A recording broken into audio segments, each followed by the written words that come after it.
व्यासदेवजी महाराज जन्मेजयाला सांगू लागले. जन्मेजय त्या ठिकाणी भगवतीच्या कथा ऐकतोय. ते ऐकत असताना भगवतीचा प्रताप आधी त्यानं श्रवण केला. भगवतीच्या प्रभावानं काय काय घटना घडतात ते आधी ऐकलं. आणि आता भगवतीचं चरित्र मला सांगा असं त्या ठिकाणी विचारू लागला. मग सांगू लागले ऐका. सगळ्यात आधी भगवतीचं अंबिकेचं त्या ठिकाणी प्राकट्य कधी झालं, कसं झालं ते सांगताना महिषासुर दैत्याची त्या ठिकाणी कथा वर्णन करून सांगितली. धनु नावाचा एक त्या ठिकाणी जगप्रसिद्ध असणारा दैत्य होता धनु. या धनुच्या घरी त्या ठिकाणी 2 दैत्य जन्माला आले. त्यांचं नाव आहे रंभ आणि करंभ. ऐकतात ना सगळेजण? ऐकतात ना? लक्षपूर्वक ऐका. आता पाऊस येतोय, तो येणारच आहे आणि तुम्हाला बसायला जागा आहे. फक्त तुम्ही इकडे तिकडे पाहू नका. म्हणजे मला असं वाटतं की तुम्ही माझं ऐकत नाही, दुसरंच काहीतरी पाहत आहात. चला. रंभ करंभांनी तपश्चर्या करायला सुरुवात केली. करंभ पाण्यात तपश्चर्या करत होता आणि रंभ झाडाखाली तपश्चर्या करत होता. करंभाची तपश्चर्या त्या ठिकाणी, त्या तपश्चर्याला त्या ठिकाणी पाहून इंद्र घाबरला. त्याला असं वाटलं माझं पद प्राप्त करून घेतो की काय. पण इंद्रानं मगराचं रूप धारण केलं आणि त्याची तपश्चर्या मोडण्याकरिता त्या ठिकाणी आला आणि पाण्यामध्येच त्या ठिकाणी करंभाला त्यानं मारून टाकलं. रंभ दैत्य त्या ठिकाणी घाबरला, रडू लागला, उद्विग्न झाला. भाऊ मरण पावल्या कारणानं त्या ठिकाणी कासावीस होऊ लागला, आत्महत्या करण्याकरिता निघाला. अग्निदेव प्रत्यक्ष प्रगट झाले. अग्नीनं त्याला आशीर्वाद दिला, तुला त्या ठिकाणी दिग्विजय असणारा पुत्र प्राप्त होईल. सगळ्यात आधी जी सुंदरी तुला दिसेल, जिच्यावर तुझं मन जाईल आणि तिच्याच पासून तुला पुत्र प्राप्त होईल. हा रंभ वनामध्ये विचरण करत असताना त्याला सगळ्यात आधी त्या ठिकाणी महाराज एक म्हैस दिसली. म्हैस म्हशीवर त्या ठिकाणी त्याचं प्रेम जडलं आणि म्हशीबरोबर संसार करू लागला म्हैसा होऊन. आणि म्हशीपासून त्या ठिकाणी महाराज त्याला एक पुत्र झाला. त्याची कथा पुढे आपण ऐकतो आहोत. त्या म्हशीवर अजून एक त्या ठिकाणी रेडा भाळला. तो रेडा त्या म्हशीच्या मागे पळू लागला. रंभानं त्या ठिकाणी महाराज त्याला अडवलं. दोघांचं भांडण झालं आणि त्या टोनग्यानं त्या ठिकाणी महाराज रंभाला मारून टाकलं. रंभ मारला गेला. म्हैस यक्षांना शरण गेली. यक्षांनी त्या ठिकाणी त्या रेड्याला मारून टाकलेलं आहे. आणि आता रंभाचा अंत्यविधी त्या ठिकाणी करू लागला. म्हैस सती गेली. गर्भवती असणारी म्हैस सती गेली. तिच्या गर्भामध्ये असणारा तो त्या ठिकाणी जो पुत्र आहे, जो रंभाचा पुत्र आहे, अग्निदेवाच्या आशीर्वादानं झालेला, तो जळाला नाही. तो प्रत्यक्ष त्या ठिकाणी अग्नीतून प्रगट झाला.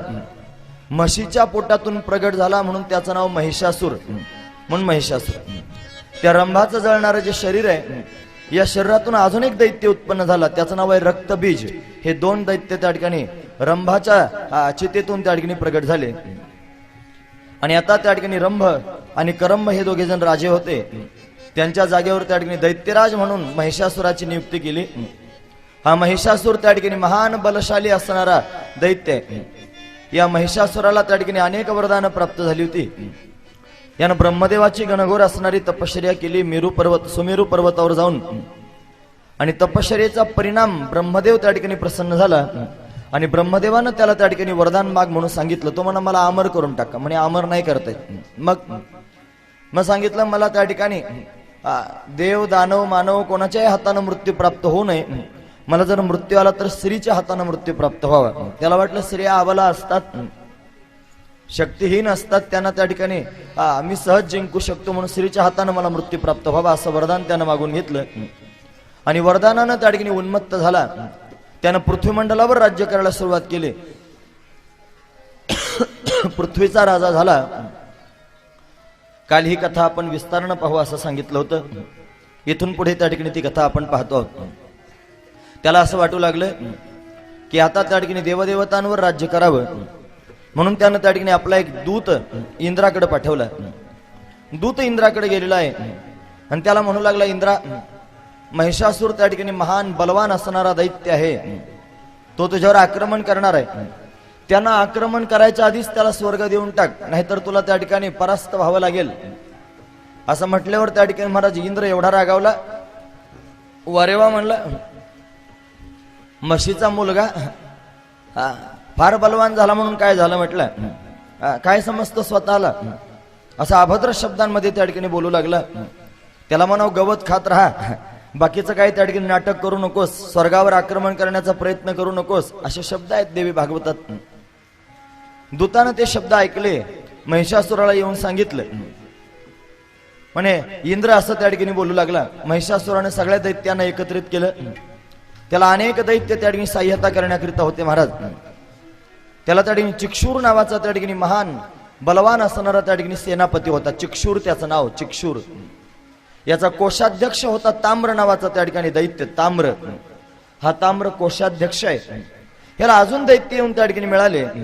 त्याच्या मित्रांचे नाव आहेत महाराज आसी लोमा, उदर्क, बिडाल, बाष्कल, त्रिनेत्र, कालकबंध, ही त्यांची नाव.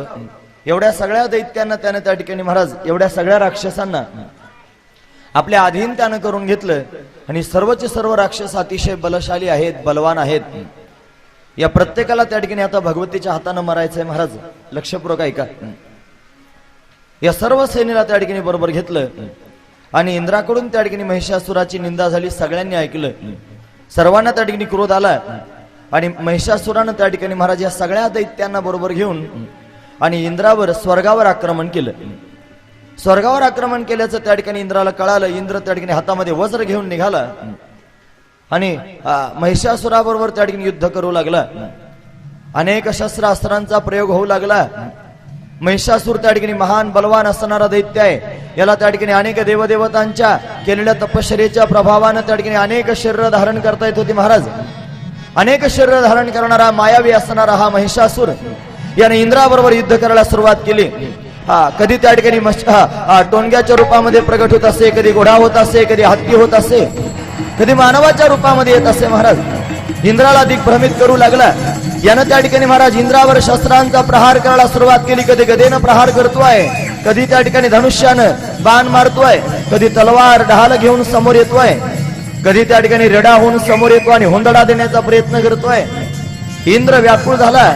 इंद्राचे सर्वचे सर्व त्या ठिकाणी गण, देवगण, या सर्व देवगणांना त्या ठिकाणी या महिषासुरानं त्रस्त करून टाकलं आणि स्वतः इंद्र त्या ठिकाणी या महिषासुराच्या भीतीनं आपला स्वर्ग सोडून त्या ठिकाणी पळून गेला महाराज. महिषासूर त्या ठिकाणी स्वर्गाधिपती झाला, स्वर्गाचा राजा झाला. राजपद त्याला प्राप्त झालं. आतापर्यंत भूमंडलाचा राजा होता, आता स्वर्गाचा राजा झाला.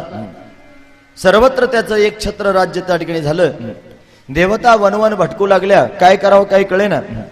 सगळ्या देवता मिळून त्या ठिकाणी महाराज भगवान विष्णूकडे गेल्या आणि भगवान विष्णूला त्या ठिकाणी सांगू लागल्या, देवा आम्हाला सगळ्यांना त्या ठिकाणी महिषासुरानं स्वर्गातून हाकलून दिलेलं आहे. आम्ही वनवन भटकतो आहोत.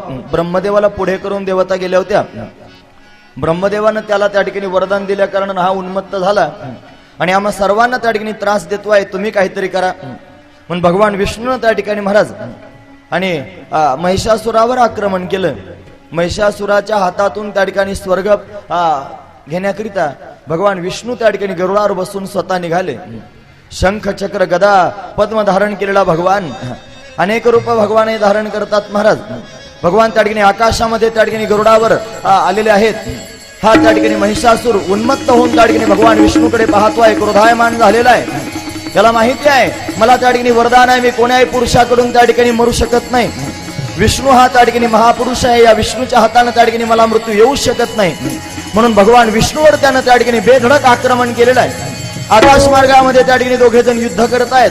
भगवान विष्णू आणि महिषासूर या दोघांचं भयंकर असणारं युद्ध झालं. पण या युद्धामध्ये त्या ठिकाणी महाराज महिषासुराचा विजय झाला. भगवान विष्णूला पुन्हा त्या ठिकाणी महाराज वैकुंठाला जावं लागलं. विष्णू भगवानही परास्त झाले आणि आता त्या ठिकाणी महाराज भगवान शंकर प्रलयंकर आहेत.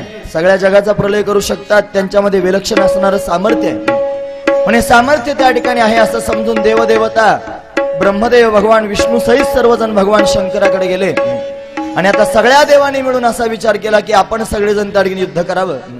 म्हणून विविध रीतीने त्या ठिकाणी महिषासुराबरोबर युद्ध करू लागले. पण महिषासुराने आता त्या ठिकाणी प्रत्येकाला जिंकून घेतलं. भगवान शंकराला सुद्धा त्या ठिकाणी पराभव स्वीकारावा लागला. कारण ब्रह्मदेवानं दिलेला जो वर होता त्या वरामुळे त्या ठिकाणी भगवान शंकरालाही त्याला मारता येत नव्हतं. त्याला मारणं भगवान शंकराच्यानं काही कठीण नव्हतं. काही क्षणात त्या ठिकाणी महाराज तिसरा डोळा उघडला असता तर महिषासूर जळून भस्म झाला असता. पण त्याला वरदान होतं, पुरुषाच्या हाताने तुला मृत्यू प्राप्त होणार नाही. आता काय करावं, सर्व देवदेवतांना चिंता वाटू लागली. इंद्र परास्त झाला, ब्रह्मदेव, भगवान विष्णू, भगवान शंकर या सर्व बलाढ्य असणाऱ्या देवतांना त्या ठिकाणी महिषासुरानं परास्त करून टाकलं. सर्वत्र थैमान घातलेलं आहे.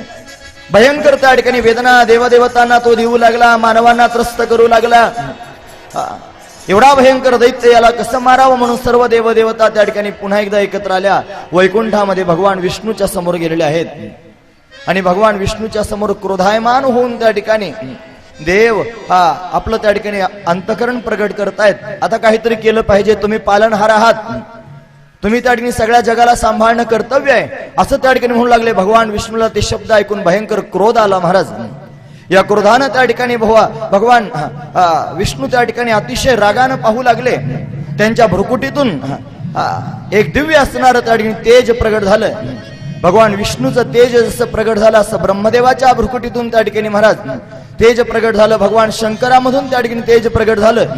इंद्राचं तेज प्रगट झालं. वरुण, अग्नी, यम, कुबेर सर्व देवदेवतांचं तेज त्या ठिकाणी महाराज प्रत्यक्ष प्रगट झालं.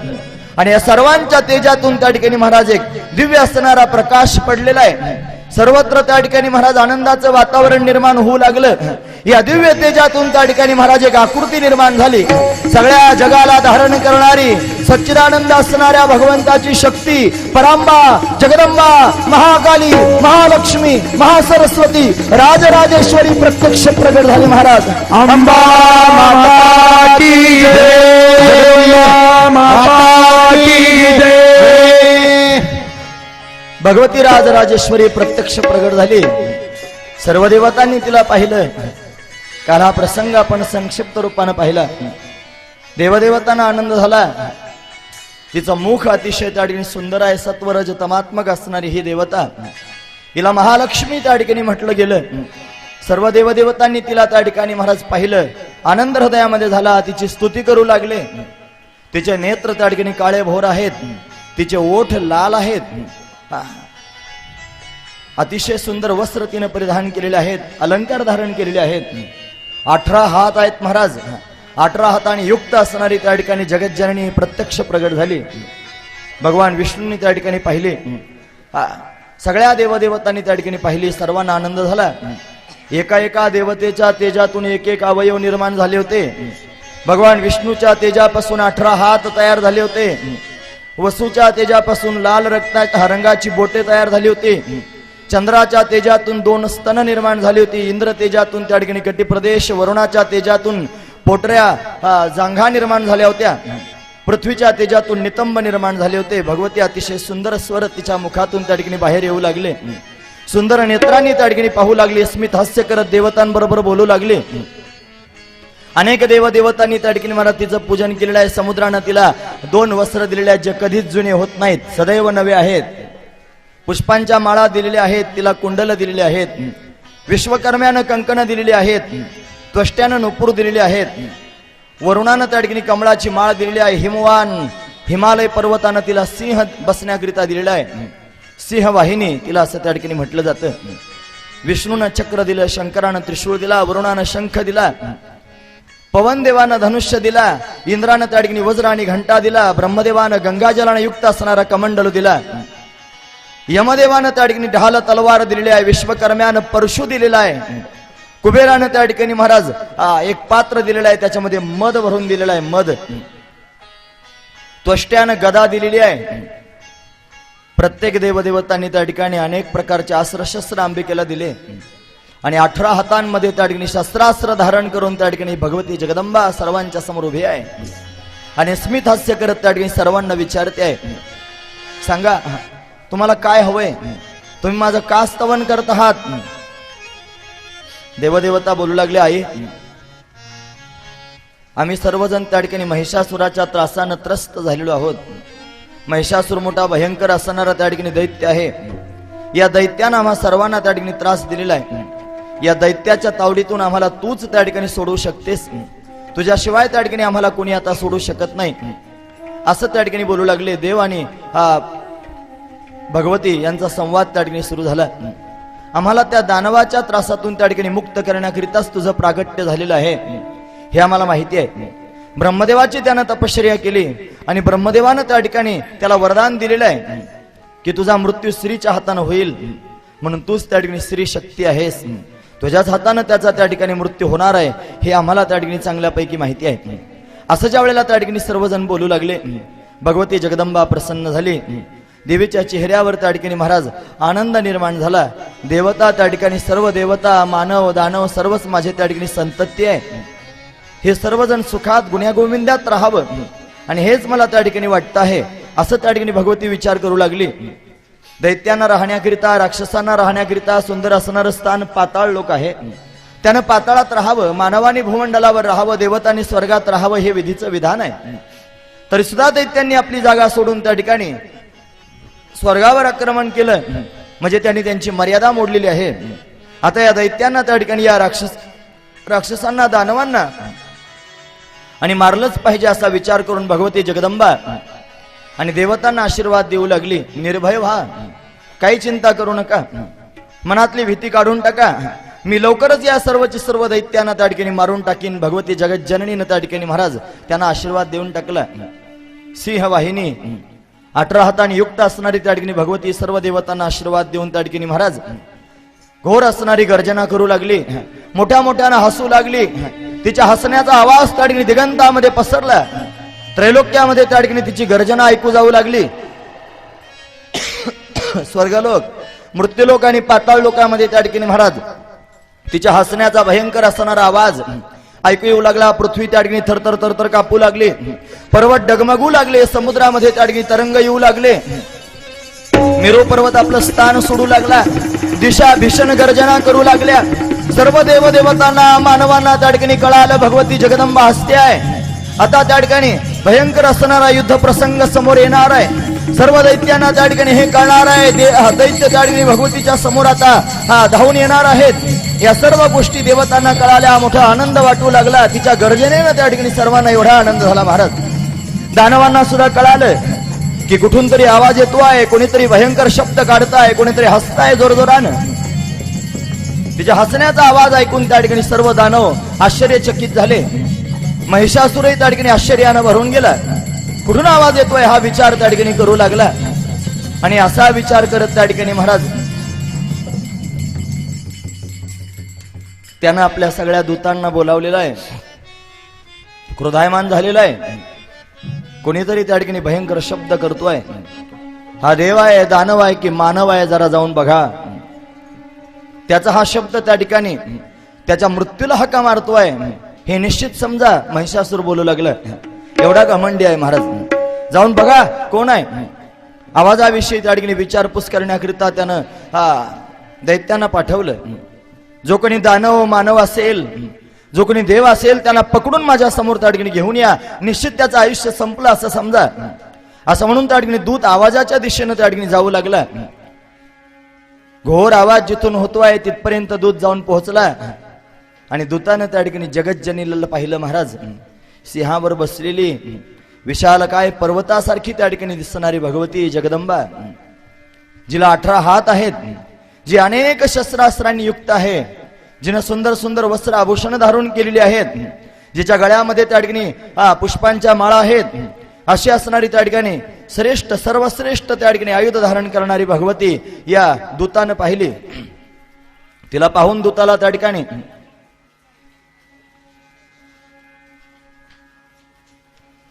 अंतःकरणामध्ये भय निर्माण झालं आणि घाबरून त्या ठिकाणी दूत पळाला आणि पळत येऊन त्या ठिकाणी महिषासुराच्या समोर उभा राहिला. घाबरलेला दूत आलेला पाहून महिषासुर विचारपूस करू लागला, काय एवढा घाबरलास, काय पाहिलंस, कुठून आवाज आला मला सांग, त्या आवाजाविषयी मी मोठा उत्सुक आहे, तुम्हाला लवकरात लवकर सांग. असं ज्या वेळेला महिषासुर बोलू लागला, विचारपूस करू लागला, तेव्हा त्या ठिकाणी महाराज तो दूत सांगू लागला, सिंहावर बसलेली सर्व शस्त्रास्त्र धारण केलेली 18 हातांनी युक्त असणारी सुरापान करण्याकरिता तत्पर असणारी अशी एक त्या ठिकाणी सुंदरी मी पाहिली, जी अतिशय सुंदर आहे, जी विश्वमोहिनी आहे, सगळ्या जगाला मोहित करून घेणारी आहे. माझ्या मतानुसार ती त्या ठिकाणी कुमारिका असावी, अविवाहित असावी. तिनं फार सुंदर शृंगार केला होता. पाहताना त्या ठिकाणी मोठी वीर जाणवत होती. वीर रसानं हास्य रसानं ती युक्त होती. तिच्या तेजानं त्या ठिकाणी सगळ्या दिशा दिपून गेल्या होत्या. काही बोलता येत नव्हतं. म्हणून त्या ठिकाणी आम्ही घाबरलो आणि घाबरून त्या ठिकाणी तुमच्या समोर पळत आलो. काही समजे ना काय करावं. महिषासूर त्या ठिकाणी महाराज भयंकर क्रोधायमान झाला. एका स्त्रीला पाहून पळत आलास मूर्खा. कोण स्त्री आहे, कुठून आलेली आहे, तिचा जन्म कसा झाला, कशाकरिता आलेली आहे, एवढे हात तिला कसे आहेत, या सगळ्या गोष्टींची चौकशी त्या ठिकाणी केली पाहिजे. म्हणून त्या ठिकाणी प्रधान असणारा मंत्री ताम्र, त्याचं नाव, या ताम्राला त्या ठिकाणी महाराज पाठवलं प्रधानमंत्री. आपण सर्वजण सप्तशतीचा पाठ करतो ना, या सप्तशतीमध्ये त्या ठिकाणी महाराज या सगळ्या घटना आपल्याला पाहायला मिळतात. बारकाईनं ऐका. आता कथा 7ला सुरू व्हायची, ते माझं बोलणं 8:15ला सुरू झालंय आणि 1 तास त्या ठिकाणी आता उशीर झालाय 7च्या नियमानुसार. आणि आता ती काल 1 वाजता थांबली होती. आता आज मला सांगता येत नाही काय होईल ते, पण बघूया आपण लवकर थांबण्याचा प्रयत्न करूया.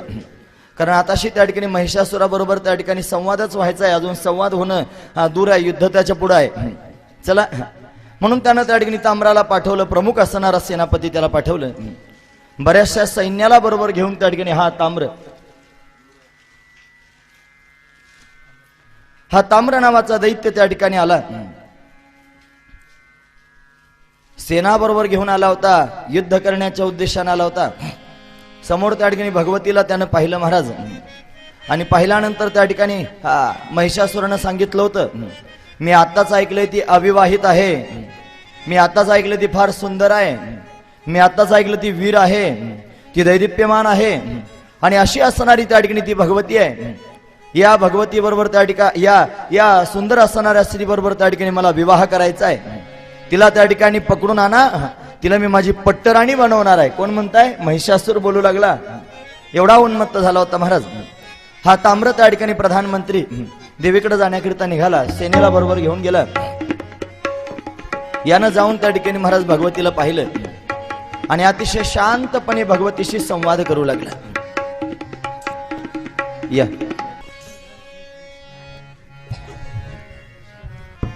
महिषासुराचा मंत्री भगवती जगदंबेकडे त्या ठिकाणी परांबेकडे आलेला आहे. आणि येऊन महाराज तिच्याकडे पाहून अतिशय विस्मित झालेला आहे. भयंकर असणारं तिचं रूप पाहून त्या ठिकाणी महाराज त्याच्या चित्तामध्ये भय निर्माण झालेलं आहे. तरी सुद्धा तिची चौकशी करतोय. ताम्र तो विचारतोय, हे महाभाग्यवती, तू कोण आहेस, तू कुठून आलेली आहेस, तुझ्या येण्याचं प्रयोजन काय? माझ्या स्वामीनं मला तुझ्याबरोबर बोलण्याकरिता पाठवलेलं आहे. त्यानं त्या ठिकाणी सगळं राज्य जिंकलेलं आहे. तो त्रैलोक्याधिपती आहे. पाताळ लोक, मृत्यूलोक आणि स्वर्गलोक, त्रैलोक्यावर त्याचं त्या ठिकाणी आधिपत्य आहे, राज्य आहे. ब्रह्मदेवानं त्याला वर प्राप्त करून दिलेला आहे. तो अजय आहे आणि कोणाच्याही हातानं मरू शकत नाही, असं त्या ठिकाणी त्याचं वर्णन आहे. तुझ्या रूपाविषयी त्यानं ऐकलेलं आहे आणि तुझ्या रूपाविषयी ऐकून त्या ठिकाणी त्याला तुझ्या दर्शनाची इच्छा झालेली आहे. म्हणून माझी विनवणी आहे की तू महिषासुराच्या समोर चाल. असं ज्या वेळेला तो त्या ठिकाणी ताम्र बोलू लागला जगदंबे बरोबर, देवीनं त्या ठिकाणी त्याचं बोलणं ऐकून घेतलं आणि भगवती या ताम्राचं बोलणं ऐकून त्या ठिकाणी गंभीर हास्य करू लागली. त्याचं उत्तर ऐकून त्या ठिकाणी हसू लागली. देवी बोलतेय, सर्व दैत्यांचा नाश करणारी मी त्या ठिकाणी सर्व देवांची शक्ती आहे. मीच त्या ठिकाणी जगत जननी आहे. तुझ्या त्या स्वामीचा नाश करण्याकरिताच मी प्रत्यक्ष प्रगट झालेले आहे. त्याला जाऊन सांग की मी त्या ठिकाणी तुझ्या समोर अशी येणार नाही, तुझ्याबरोबर युद्ध करण्याकरिता आलेली आहे. तू माझ्या सौंदर्याची चर्चा ऐकून जर त्या ठिकाणी मला पाहण्याचा प्रयत्न करत असशील, मला प्राप्त करून घेण्याचा प्रयत्न करत असशील तर चुकीचा प्रयत्न करतो आहेस. पण मी युद्ध करण्याकरिता त्या ठिकाणी आलेली आहे. भगवती निरोप देते आहे, तुझ्या स्वामीला जाऊन सांग, जर जिवंत राहायचं असेल, जर जीवित हवा असेल तर पाताळ लोकात निघून जा, नाहीतर त्या ठिकाणी तुझा नाश केल्याशिवाय मी राहणार नाही. मी स्वतः युद्ध करण्याच्या तयारीत आहे, मी युद्ध करणारी आहे. म्हणून त्याला जाऊन सांग, जर तुला जिवंत राहायचं असेल तर पाताळात जा, नाही तर माझ्याशी युद्ध कर. तुझ्यासारख्या असंख्य दैत्यांना त्या ठिकाणी मी आजपर्यंत मारलेलं आहे. म्हणून त्या ठिकाणी ब्रह्मदेवाच्या वचनाची पूर्ती करण्याकरिता श्री शक्ती रूपानं मी त्या ठिकाणी प्रत्यक्ष प्रगट झालेलं आहे. हे असामान्य असणारं रूप मी प्रगट केलेलं आहे. असामान्य रूप आहे महाराज. 2 हात आपण पाहतो आहोत ना. एखाद्याचे 3 हात 4 हात कधी पाहिले का? आता 2चे 4 होतात ती गोष्ट वेगळी आहे. ते तदैव लग्नम झाल्यावर होतं ते. पण ते सुद्धा त्या ठिकाणी 2 पती पत्नी असतात. पण 4 हात एका माणसाला सहजासहजी पाहायला मिळत नाहीत. हे असामान्य असणारं त्या ठिकाणी रूप आहे. 18 हात भगवतीनं त्या ठिकाणी धारण केलेले आहेत. 18 हात. आता सेनारे महाराजांच्या गावाला भगवती सप्तशृंगीच्या मंदिराचा जीर्णोद्धार झाला. कलशारोहण सोहळा होता ना, तिथे सहजच त्या ठिकाणी कीर्तनामध्ये 18 शब्दाची त्या ठिकाणी व्याख्या आठवली. जणू काय 18 शब्दामध्ये 18 अंकामध्ये 1 आणि 8 आहे महाराज. 1 आणि 8 बरोबर आहे ना. 18 याच्यामध्ये जे 1 आहे ना, ते 1 आहे ब्रह्म, आणि जे 8 आहे ना ते 8 आहे प्रकृती. अष्टधा प्रकृती. प्रकृती आणि परमात्मा यांचं एकीकरण म्हणजे 18. असं त्या ठिकाणी 18 शब्दाचा 18 अंकाचा अर्थ आहे महाराज. भगवतीने 18 हात धारण केलेले आहेत. असामान्य असणारं तिचं रूप आहे. आणि ते त्या ठिकाणी मी धारण करून आले फक्त त्या महिषासुराला मारण्याकरिताच.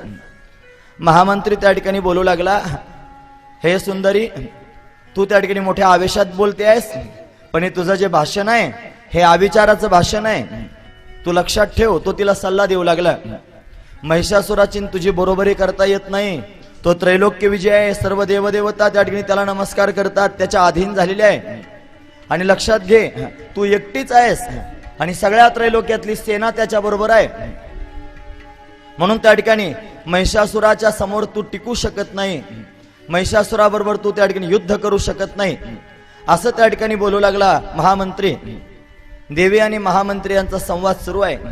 जेव्हा देवीच्या शक्तीला त्यानं त्या ठिकाणी ललकारला ना महाराज, त्यावेळेला जगदंबा बोलू लागली, घाबरू नकोस, तू माझ्या शक्तीची परीक्षा करू नकोस.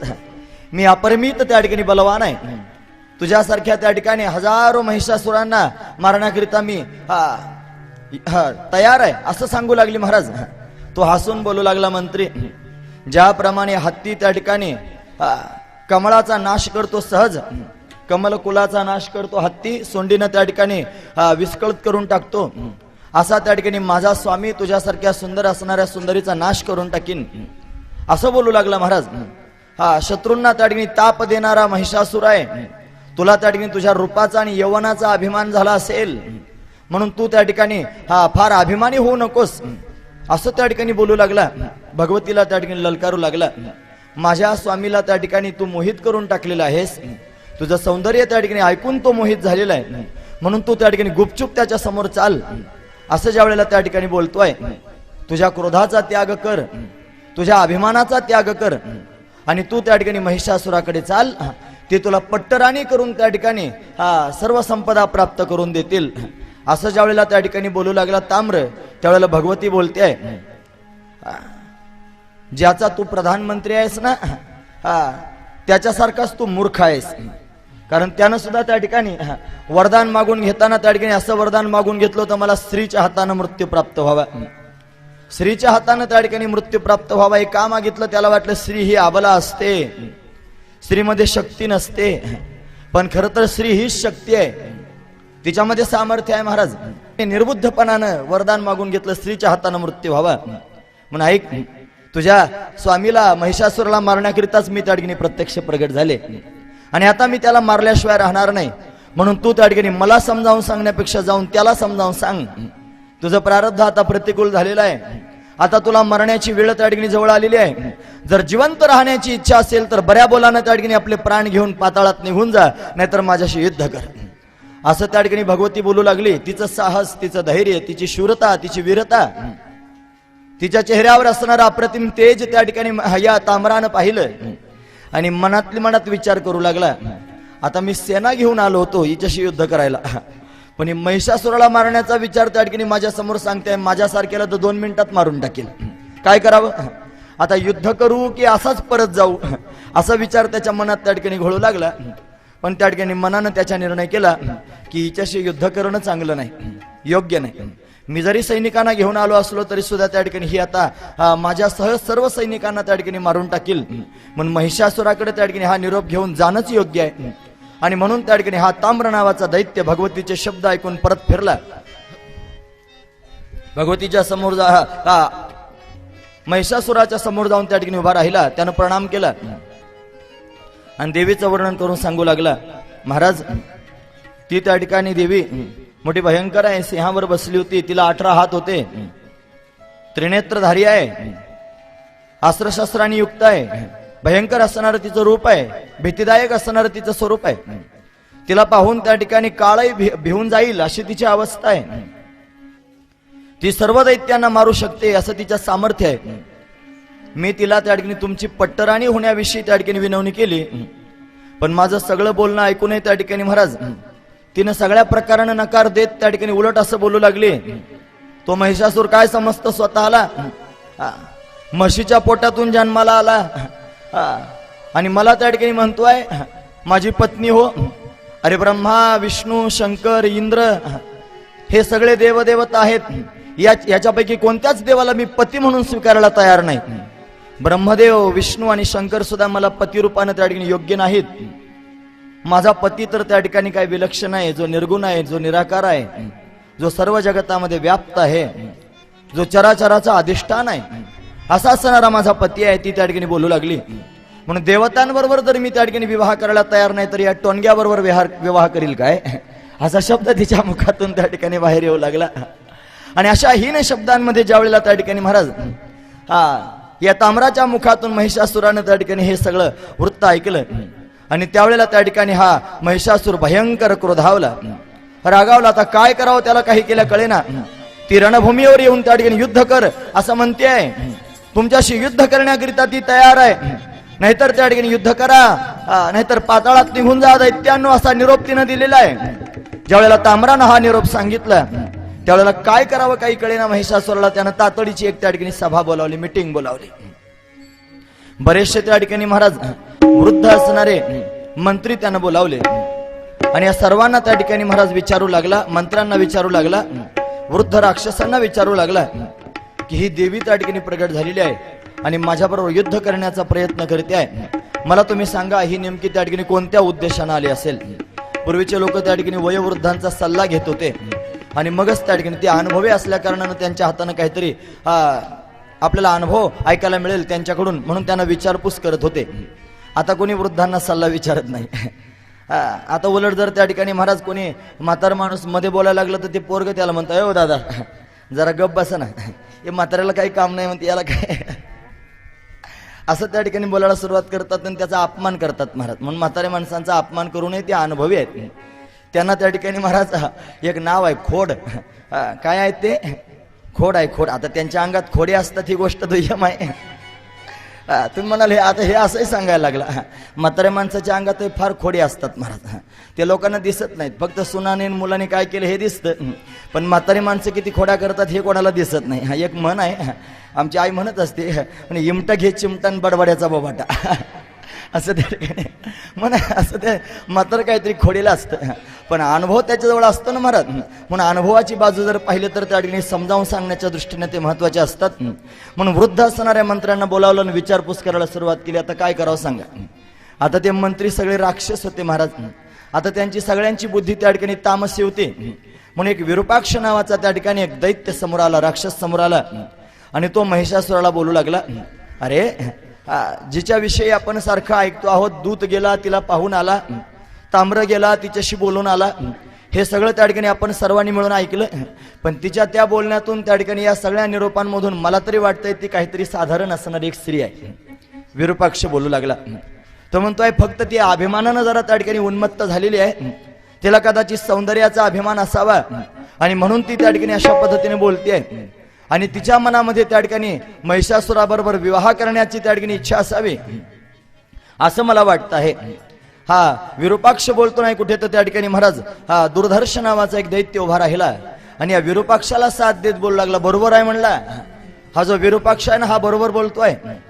तिला असं वाटत असेल की आपण त्या ठिकाणी महिषासुराबरोबर विवाह करावा, पण असं स्वतः जाऊन कसं काय विवाह करायचा, म्हणून थोडं त्या ठिकाणी थाटामाटात जावं, म्हणून महिषासुराला आपल्याकडे बोलावून घेत असेल असं त्या ठिकाणी बोलू लागला दुर्धर्ष.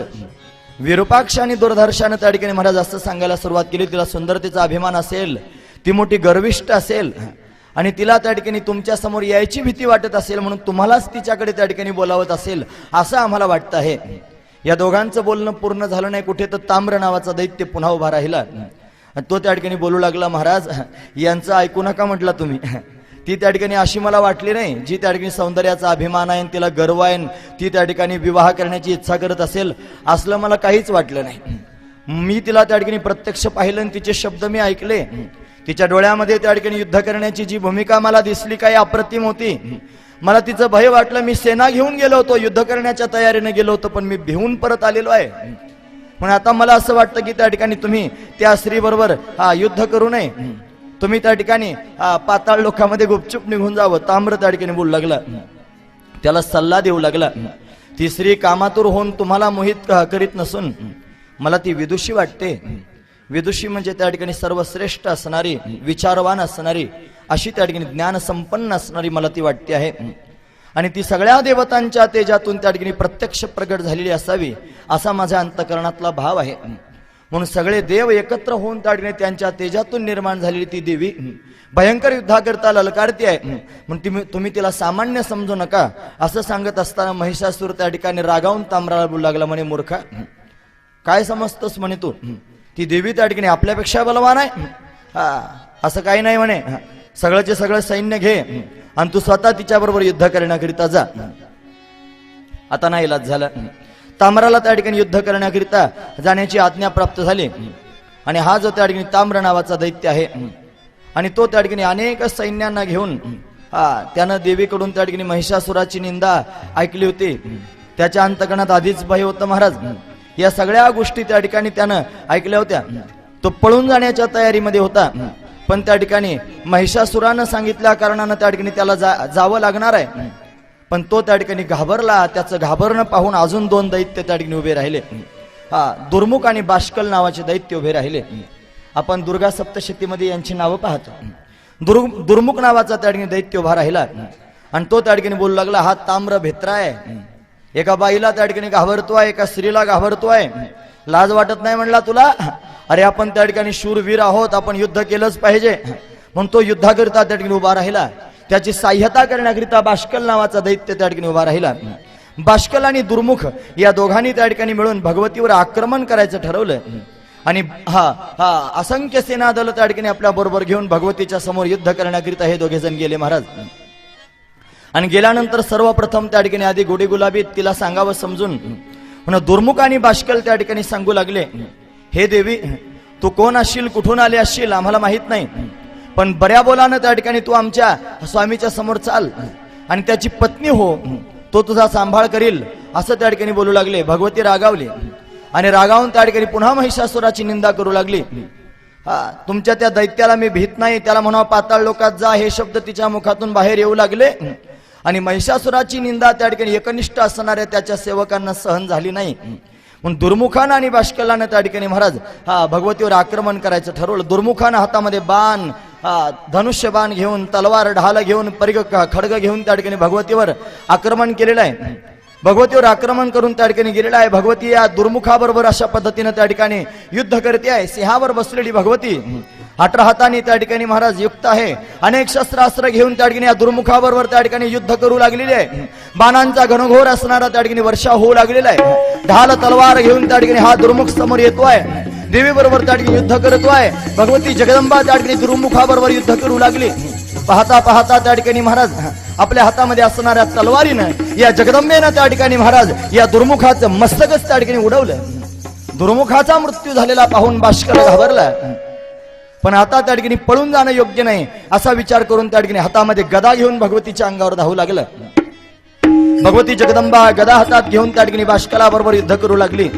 दुर्मुखाचा मृत्यू झाला होता. बाष्कल त्या ठिकाणी महाराज युद्ध करत होता. बाष्कल आणि भगवती यांच्यामध्ये त्या ठिकाणी युद्ध होऊ लागलं.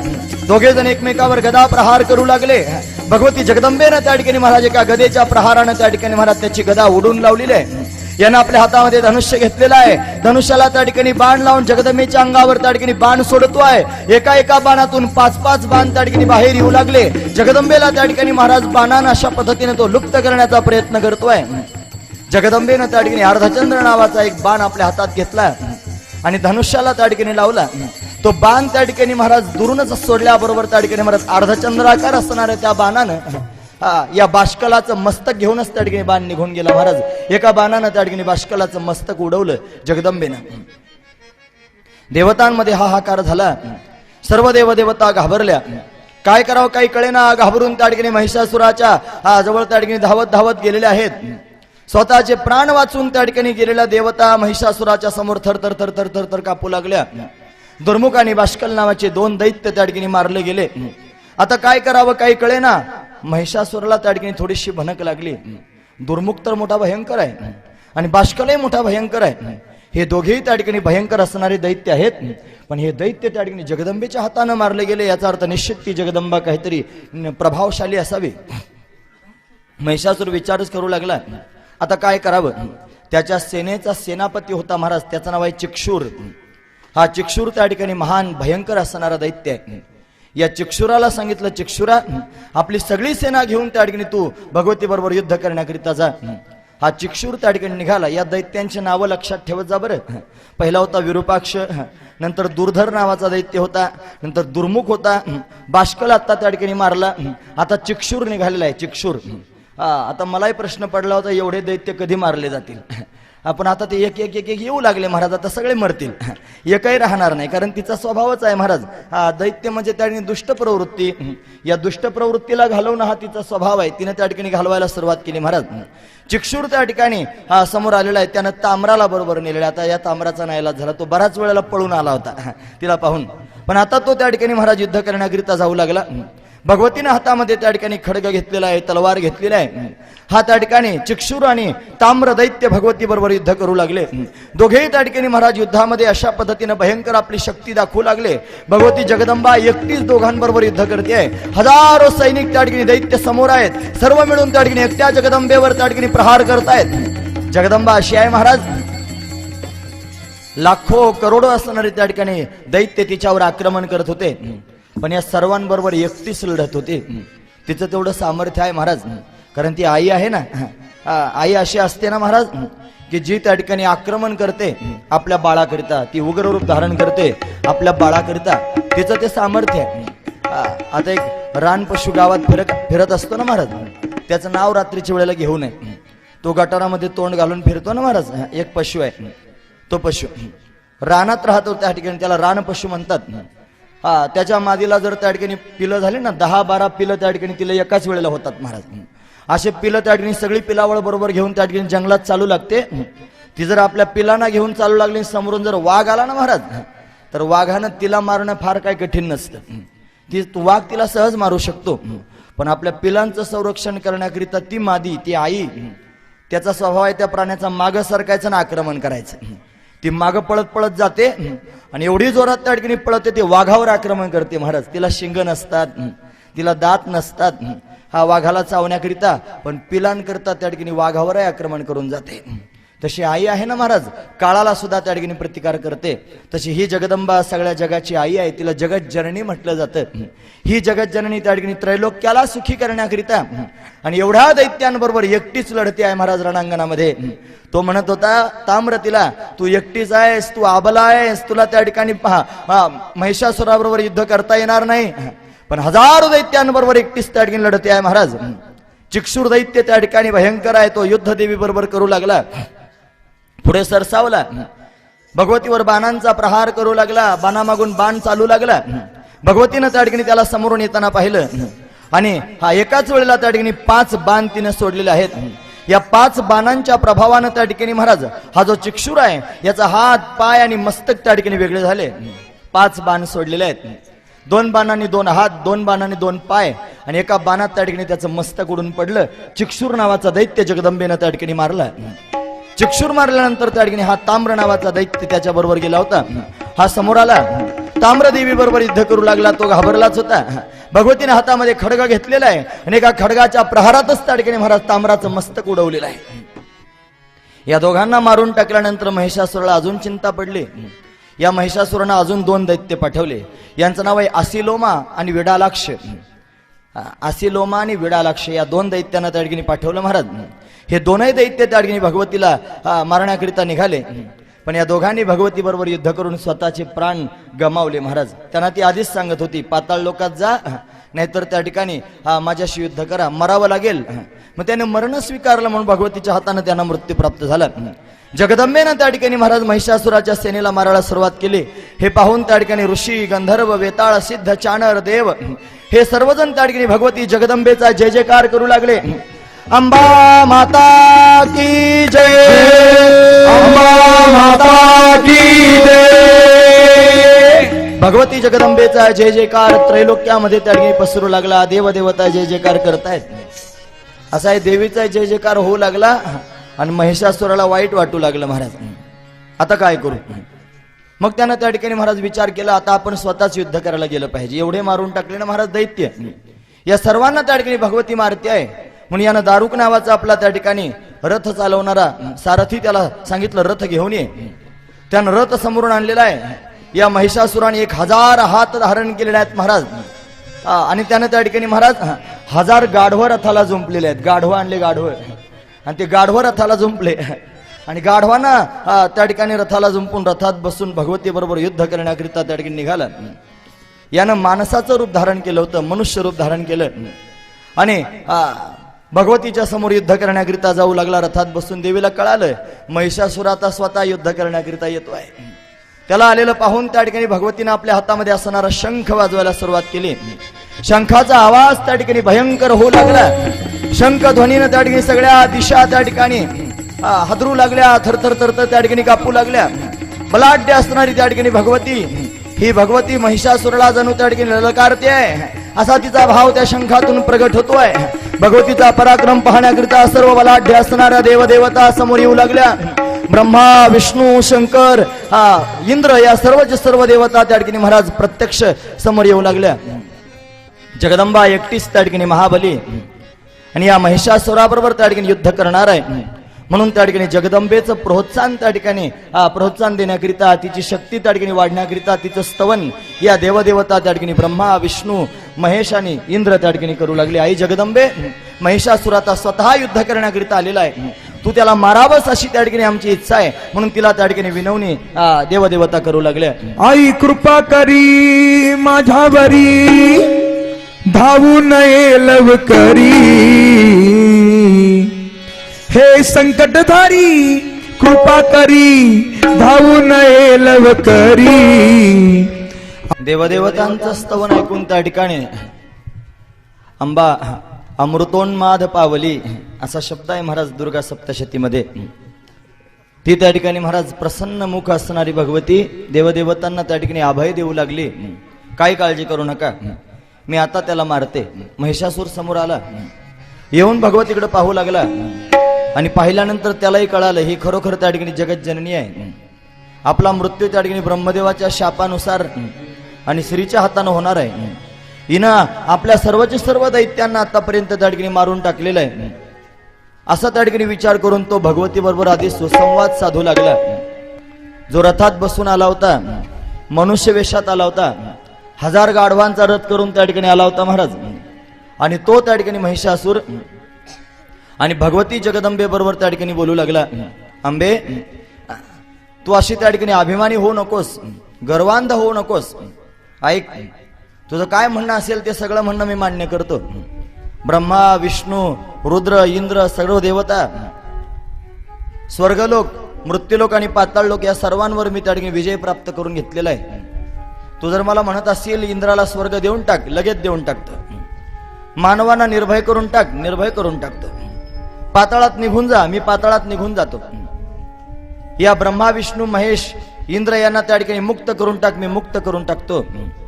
फक्त तू त्या ठिकाणी माझ्याशी विवाह कर. तू जर माझ्याशी विवाह करणार असशील तर मी सगळ्या गोष्टी तुझ्या मनासारख्या करायला तयार आहे. हात जोडून तिच्या पुढे उभा राहिला. तुला पाहून त्या ठिकाणी मी मोहित झालेलो आहे. मला तुझ्याशी विवाह करण्याची इच्छा आहे. म्हणून तू अशी त्या ठिकाणी उन्मत्त होऊ नकोस. तू माझ्याशी विवाह कर, मी तू म्हणशील तसं वागायला तयार आहे. भगवती जगदंबा त्या ठिकाणी पाहू लागली, म्हणे वेड्या मला विवाह कर म्हणतोस, अरे हे सगळे देवदेवता त्या ठिकाणी माझं स्तवन करतायत बघ, एवढे बलशाली आहेत, ब्रह्मा आहे, विष्णू आहे, शंकर आहे. ब्रह्मदेवाच्या शापामुळं, ब्रह्मदेवाच्या अनुग्रहामुळं, त्यानं दिलेल्या वरदानामुळं त्या ठिकाणी तुला त्यांच्या हातानं मृत्यू प्राप्त होत नाही. नाहीतर ते फार बलवान आहेत, भगवान शंकर प्रलय करू शकतात, मग तुला मारणं फार कठीण आहे होय.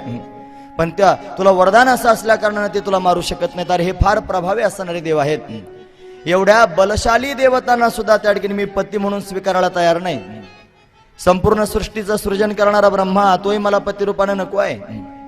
सगळ्या सृष्टीचं पालन करणारा हा विष्णू तो सुद्धा मला पतिरूपानं नको आहे. संपूर्ण सृष्टीचा संहार करणारा शंकर रुद्र तो सुद्धा मला पतिरूपानं नको आहे. इंद्र त्या ठिकाणी स्वर्गाचा राजा आहे, पण तो सुद्धा मला पतिरूपानं नको आहे, ज्याच्या हातात वज्र आहे. मग माझा पती त्या ठिकाणी जो सगळ्या जगामध्ये व्याप्त आहे, सच्चिदानंद घन आहे, सगळ्या जगताचं अधिष्ठान आहे, जो निर्गुण निराकार आहे. ज्ञानोबरांनी त्याचं वर्णन करून सांगितलं ना, निर्गुण पती आवडे मज. तो निर्गुण निराकार असणारा पती मला फार आवडतो. मी त्याची त्या ठिकाणी पट्ट राणी आहे आणि मी अखंड सौभाग्यवती आहे. अखंड म्हणजे त्या ठिकाणी महाराज तो चिरंतन आहे ना, चैतन्याला कोण घालू शकतो, तो चैतन्य स्वरूप आहे, म्हणून मी त्याला त्या ठिकाणी वरलेला आहे. मीराबाईंच्या जीवनामध्ये त्या ठिकाणी असाच प्रसंग आला होता ना महाराज. त्यांना लहान वयातच त्या ठिकाणी लग्न झालं आणि वैधव्य आलं होतं म्हणतात.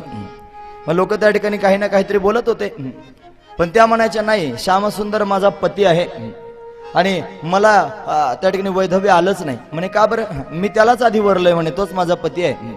बाकीच्या वरांना काय वरावं, ऐसे वर को क्यों वरू जो जन्मे और मर जाए, वर वरू गोपाल को मारो चिडलो अमल होय जाय. फार सुंदर वाक्य आहे महाराज.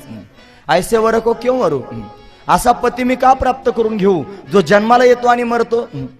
मग वरवरू गोपाल को, गो नाम इंद्रिय आणि पाल म्हणजे सांभाळणारा, इंद्रियांना चालवणारा जो आहे ना, तो आत्मा आहे, तो चैतन्य स्वरूप आहे, तोच गोपाल आहे, त्यालाच गोपाल म्हणतात.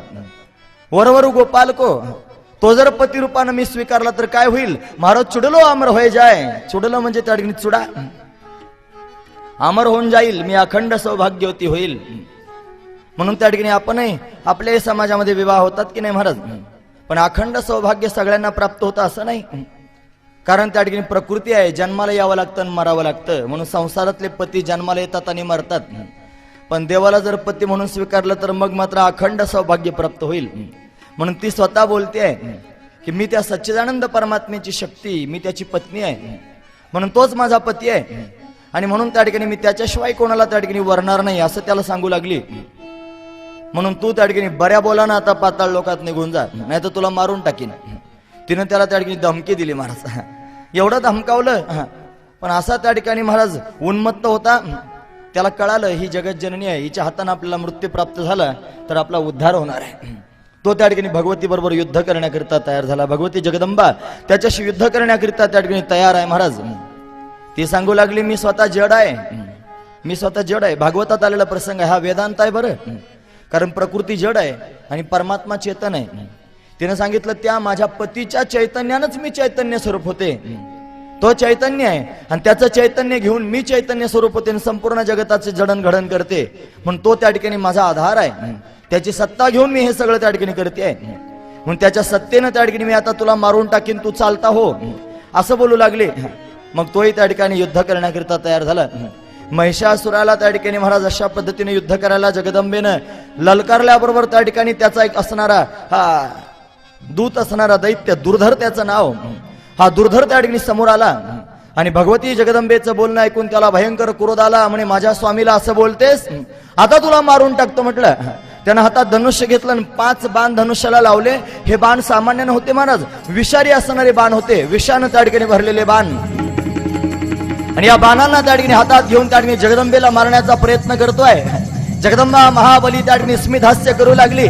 अरे तुझ्या छोट्याशा बाणानं मला काय होणार आहे. सहज तिने हात समोर केल्याबरोबर त्या ठिकाणी त्या बाणांचा विध्वंस तिनं करून टाकला आणि बाण मारणाऱ्या त्या ठिकाणी त्या दुर्धराकडे भगवती जगदंबा पाहू लागली.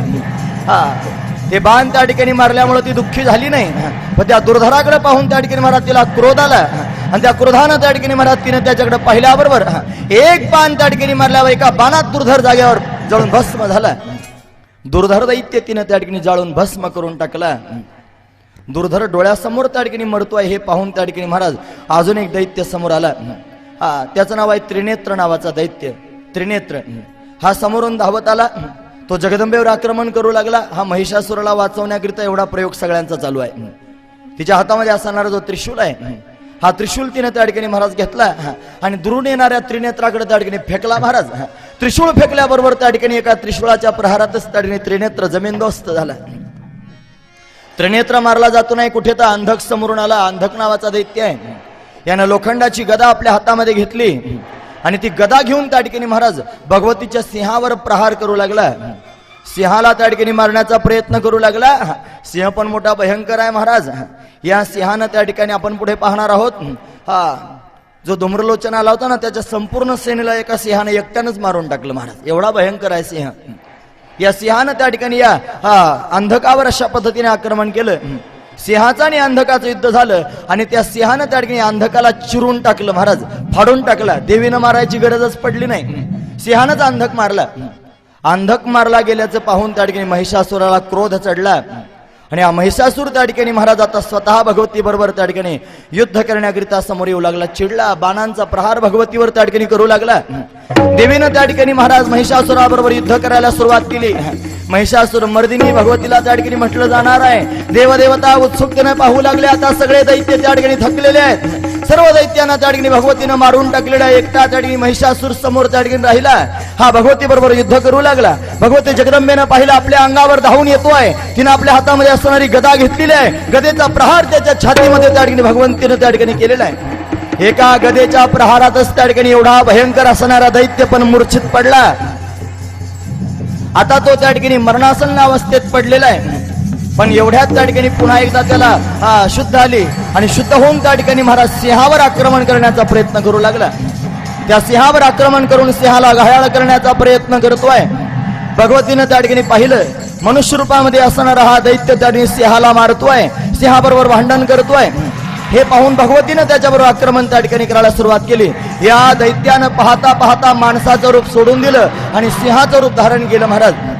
आणि सिंहाचं रूप धारण करून सिंहाबरोबर त्या ठिकाणी युद्ध करू लागला. भगवतीनं त्या ठिकाणी महाराज त्या सिंहाला मारण्याकरिता बाण सोडलेले आहेत.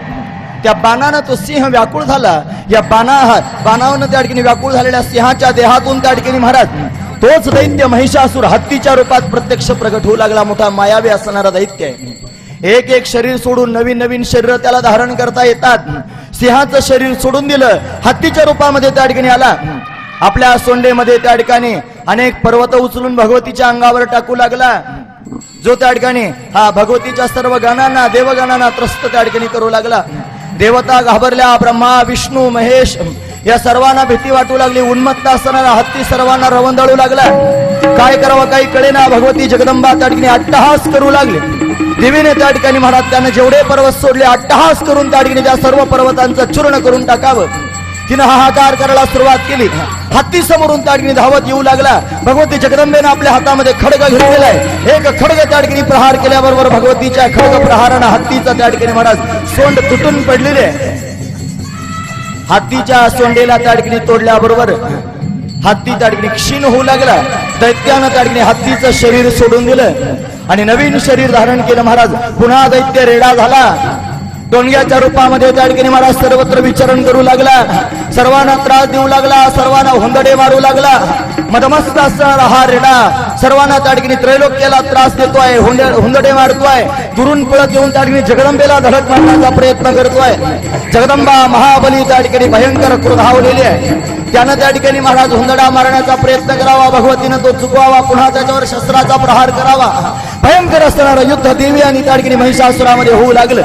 शिंगाने त्या ठिकाणी पर्वत उचलून देवीच्या अंगावर टाकतोय. भगवती जगदंबेनं त्या ठिकाणी पाहता पाहता आपल्या हातामध्ये त्रिशूळ घेतलेला आहे आणि या त्रिशूळानं त्या ठिकाणी महाराज त्या महिषासुराला मारू लागली. रेड्याच्या रूपामध्ये असणारा महिषासूर तो त्या ठिकाणी मूर्छित पडलेला आहे.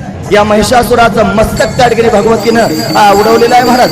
त्याच्यातून पुन्हा त्या ठिकाणी दैत्य प्रगट होऊ लागला. माणसाच्या रूपामध्ये त्या ठिकाणी हा दैत्य प्रत्यक्ष प्रगट होऊ लागला. रेड्याचं शरीर त्यानं सोडून दिलं. माणसाचं शरीर त्याच्यातून बाहेर येऊ लागलं. जगदंबेला ललकारू लागला. थांब, उभी राहा, उभी राहा म्हणतोय. जगदंबेनं त्या ठिकाणी महाराज सुदर्शन चक्र आपल्या हातामध्ये जे विष्णूनं दिलेलं आहे त्या चक्राला त्या ठिकाणी सोडलेलं आहे आणि रेड्याच्या देहातून त्या ठिकाणी बाहेर येणारा असणारा दैत्य या दैत्याला त्या ठिकाणी महाराज सुदर्शन चक्रानं त्या ठिकाणी भगवतीनं त्याचं मस्तक विदीर्ण करून टाकलेलं आहे सर्व देवदेवतांना आनंद झालेला आहे महिषासुराचं मस्तक उडून पडलेलं आहे निश्चेष्ट असणारा त्या ठिकाणी दैत्य पडलेला आहे देवदेवता भगवतीचा जय जयकार करू लागले महिषासुर मर्दनी माता की जय अंबा माता की जय अनादि निर्गुण प्रगटली भवानी भगवतीनं महिषासुराला मारलं महाराज सर्वांना आनंद झाला दुसरा असणारा दैत्य मारला गेला सगळी दैत्य सेना अनेक दैत्यांसह भगवती जगदंबेनं त्या ठिकाणी मारलेली आहे उरले सुरलेले दैत्य त्या ठिकाणी पाताळ लोकाला निघून गेले देवतांचं राज्य झालं मानव त्या ठिकाणी अतिशय आनंदाने विचरण करू लागले सर्वांना आनंद झाला